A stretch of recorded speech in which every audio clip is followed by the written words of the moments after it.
మన తొలి వెలుగు ప్రేక్షకులు అందరికీ నమస్తే. తండ్రి చేతుల తోబుట్టిన అక్కచెల్లెళ్ళ చేతుల దారుణ హత్యకు గురైందంట ఒక యువకుడు. మరి తండ్రి ఏమక్కరే చంపిండు, అక్కచెల్లెళ్ళని ఏమక్కరే చంపారు. మరి ఈ మోతవారి ఏం పని చేసిండు చెప్పే ప్రయత్నం చేస్తా. ఎక్కువసేపు ఏం చెప్పాను, ఒక 2 నిమిషాలు చెప్పే ప్రయత్నం చేస్తా. ఈయన ప్రయత్నం అయితే చేయరు. ఎక్కడ జరిగింది ఈ ముచ్చట అంటే ములుగు జిల్లా అంట.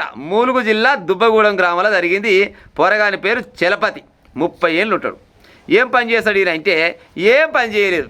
ఏం చేయాలనో ఆలోచిస్తారట, అంతకు మించింది ఇంకేం పని లేదు.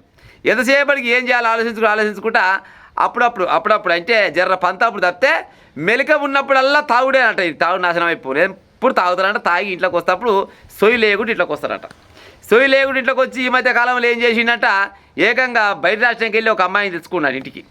బయట రాష్ట్రానికి వెళ్ళి అమ్మాయిని తెచ్చుకొని ఆ అమ్మాయితోటి తెల్లందాకా గడిపి పొద్దుగాల వాళ్ళింటికి వాళ్ళని పంపించిందట. ఏమరా ఇదేం పద్ధతిలో నాయన, ఇంట్లో అడవిలో ఉండే ఆల్రెడీ ఒక చెల్లెను అక్కడ పెళ్ళికి ఉందంట. ఆల్రెడీ 4 అక్క చెల్లెలు అయితే 3 పెళ్ళిళ్ళు అయినాయి, ఒక ఆమె పెళ్లి కాలే. అయితే ఏమరా ఇంట్లో తీసుకొచ్చి ఎదిగిన పిల్ల ఇంట్లో పెట్టుకొని నువ్వు గిసోని పని చేస్తే ఏమెక్కరా అంటే మీకేమెక్కర, నా ఇష్టం వచ్చిన కాడికి పోతా, నా ఇష్టం వచ్చిన తెచ్చుకుంటా అని చెప్పినట. సరే బిడ్డ ఇంత పనుకున్నాం అనుకొని వీడు ఇవాళ రాని ఇవాళ వచ్చినాక ఈయన పని చేద్దాం అనుకొని అయ్యా అమ్మ అక్క చెల్లెళ్ళు బావలు అందరూ అనుకున్నట. తాగి అయితే వస్తున్నాడు కదా, తాగి రాగా నేను పని చేద్దాం అనుకున్నట. అలా అనుకున్నట్టే బిగ్గర తాగి వచ్చిందట. బిగ్గర తాగి సొయ్యి లేకుండా వచ్చిందట. బిగ్గర తినడో తినలేదు కానీ మంచం మీద అట్లా అనుకున్నట. అర్ధరాత్రి లేచినట్టు అప్పటికే మంచిగా గొడ్డలు మెత్తగా నురుకొని పెట్టుకున్నాడు ఆయన. మెత్తగా నురుకొని పెట్టుకొని ఆడెప్పుడైతే వైనాడో పిలిచిరట, లేస్తలేడట. లేకపోయేసరికి ఇదే అది అనుకొని ఇక పెట్టి మీద పెట్టు కూరమొద్దు మీద కత్తేసి నక్తాం కదా, అంతకంటే అధ్వానంగా 8 దెబ్బలు వేసినట తండ్రి. 8 దెబ్బలు వేసినాక చచ్చిపోయినాడు. చచ్చిపోతుంటే ఆ మొత్తుకునే సమయంలో అక్కయ్యలను కలిసి ముక్కు నోరు మూసిరట. ముక్కు నోరు మూసి చచ్చిపోయినని కన్ఫర్మ్ చేసుకున్నాక మళ్ళా చుట్టాల పక్కన చెప్పినట. అంటే బంధువులకు కానీ కులం వాళ్ళకి కానీ ఎటు చెప్పాలి, నిలమన్నటి దాకా ఒక పక్క రాష్ట్రం ఉంచుకుండీడు, ఆ రాష్ట్రం వల్లే వచ్చి చంపినట్టురు అని నమ్మించబోయిరంట. కానీ గత ఈజీగా నమ్ముతారు పోలీసు వాళ్ళు. పాడైపోను ఎడ జరిగింది ముచ్చట, ములుగు జిల్లాలో ఈ ఘటన జరిగింది. తండ్రి 2 అక్కల చేతిలో యువకుడు దారుణ హత్యకు గురయ్యాడు. ములుగు జిల్లా వాజేడు మండలంలో ఈ ఘటన కలకలం రేపింది. వాజేడు మండలంలోని దుబ్బగూడెం గ్రామానికి చెందిన వ్యవసాయ కూలి మడె మదరయ్య రాధకు 4 కూతుళ్ళు, 1 కొడుకున్నాడట. కొడుకు పేరు చలపతి, 30 సంవత్సరాలు. 3 కూతురులకు పెళ్లి కాగా మరో కూతురు ఆదిలక్ష్మికి పెళ్లి కాలేదు. దీంతో ఇంటి వద్దే ఉంటుంది. పెళ్ళి అయిన మరో కూతురు వాసం అనసూరి అంట. ఆమె భర్త రమేష్ మదరయ్య ఇంటి ఎదురుగానే నివాసం ఉంటున్నారు. ఇంకేది బావ ఉన్నాడు, అక్క ఉన్నది. దీన్నే ఈ ఆలుగుంటే సాపుదారి చేసినట్టు కొడుతుంది.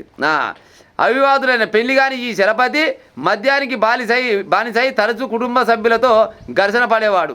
నెల రోజుల క్రితం ఛత్తీస్గఢ్కు చెందిన ఓ మహిళను ఇంటికి తీసుకొచ్చి ఒకరోజు ఉంచుకొని తిరిగి పంపించాడు. ఇదేం పద్ధతి అని తండ్రి మదరయ్య, అక్కలు అనసూరి, ఆదిలక్ష్మి చలపతిని మందలించారు.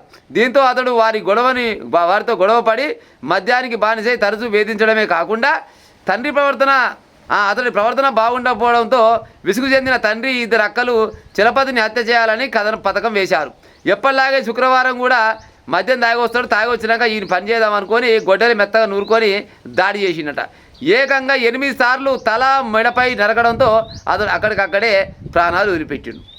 ఏం తెలియనట్టు మళ్ళా ఇలా అడుగుతారు కదా, ఏం తెలియనట్టు మళ్ళా కథలు పడారట, నటించారంట. ఏమని, చలపతిని హత్య చేసిన తండ్రి 2 అక్కలు తమకేం తెలియనట్టే ఉన్నారు. ఛత్తీస్గఢ్ చెందిన ఓ మహిళా బంధువులే చలపతిని చంపేసి ఉంటారని అతడి 2 అక్కలు గ్రామస్తులను పోలీసులను నమ్మించే ప్రయత్నం చేసిరు.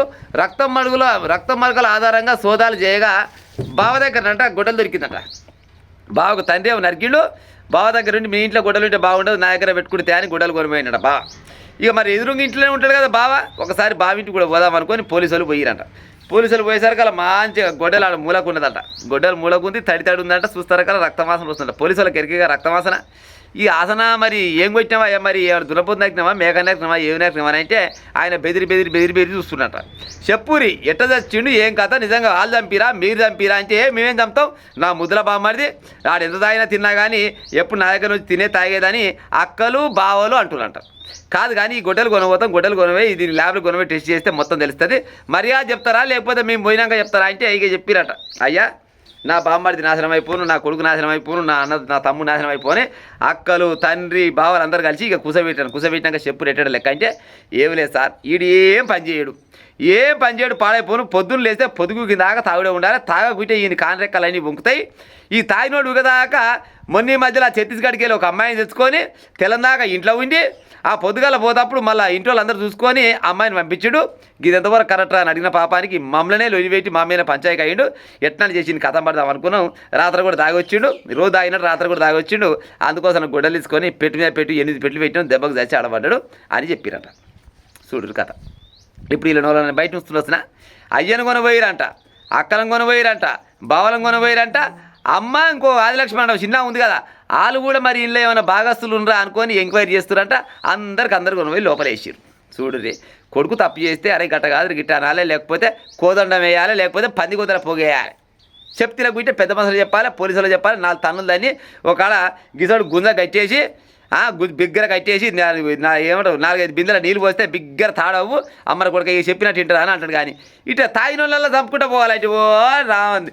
ఈ తెలంగాణ రాష్ట్రం మొత్తంలో, తెలంగాణనే కాదు దాదాపు భారతదేశం మొత్తంలో ఇంటికి ఒకలా ఉంటారు ఎంతో కొంత తాగుతోళ్ళు. ఇట్లా చంపుకుంటూ పోవాలంటే ఎట్ట పాడైతే చెప్పురే.